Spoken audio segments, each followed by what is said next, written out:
অবৈধ ইটভাটার বিরুদ্ধে ভ্রাম্যমাণ আদালতের অভিযান অব্যাহত রাখতে জেলা প্রশাসকদের নির্দেশ দিয়েছেন পরিবেশ, বন ও জলবায়ু পরিবর্তন বিষয়ক উপদেষ্টা সৈয়দা রেজওয়ানা হাসান।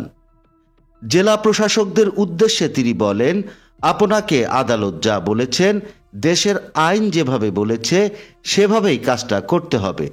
আজ বৃহস্পতিবার রংপুর বিভাগীয় কমিশনারের কার্যালয় মিলনায়তনে দেশের পরিবর্তিত পরিস্থিতিতে মানবাধিকার, পরিবেশের গুরুত্বসহ আইন প্রয়োগ শীর্ষক এক কর্মশালায় ভার্চুয়াল মাধ্যমে যুক্ত হয়ে উপদেষ্টা একথা বলেন।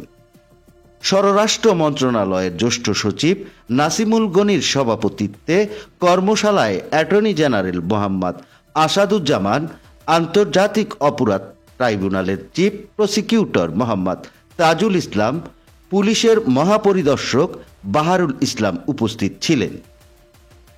প্রধান অতিথির বক্তব্যে সৈয়দা রেজওয়ানা হাসান বলেন, পরিসংখ্যানে দেখি বাংলাদেশের বাতাস হচ্ছে পৃথিবীর সবচাইতে দূষিত বাতাস।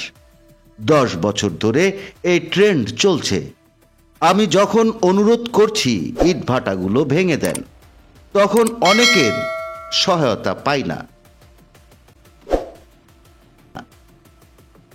তখন আপনারা শ্রমিক স্বার্থ নিয়ে কথা বলেন, কিন্তু দেশের আইন অনুযায়ী যে প্রতিষ্ঠানটি চলতে পারে না, ওটা চলবে না।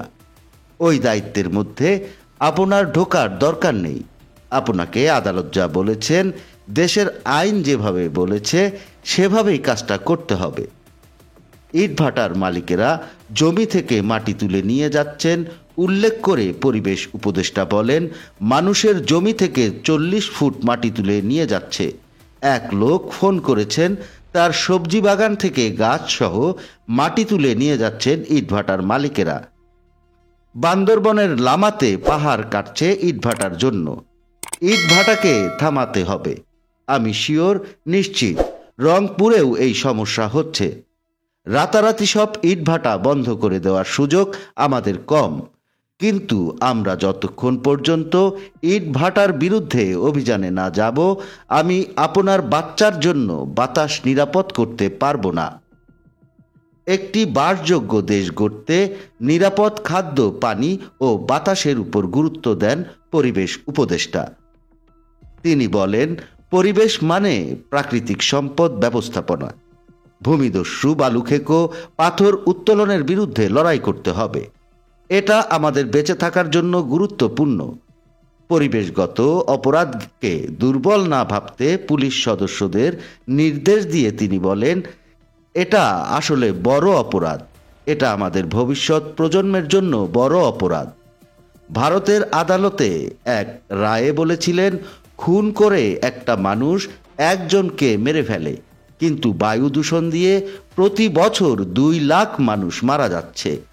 সুতরাং পরিবেশের অপরাধ বিষয়ে পুলিশের ধারণা পরিবর্তন করতে হবে।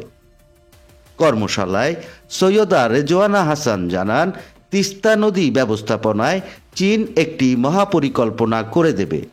তবে সরকার তিস্তাপাড়ের মানুষের কথা শুনতে চায়। এজন্য তিস্তাপাড়ের 5 জেলার প্রশাসকদের গণশুনানির আয়োজন করতে বলেন তিনি। কর্মশালায় রংপুর বিভাগীয় commissioner Shahidul Islam, Rangpur branch DIG Aminul Islam, Rangpur মহানগর পুলিশের কমিশনার মজিদ আলী, 8 জেলার জেলা প্রশাসক, পুলিশ সুপার ও জেলা দায়রা জজ, ম্যাজিস্ট্রেট, আদালতের বিচারক, সরকারি কৌশলী, উপজেলা নির্বাহী কর্মকর্তা ও থানার ভারপ্রাপ্ত কর্মকর্তারা উপস্থিত ছিলেন।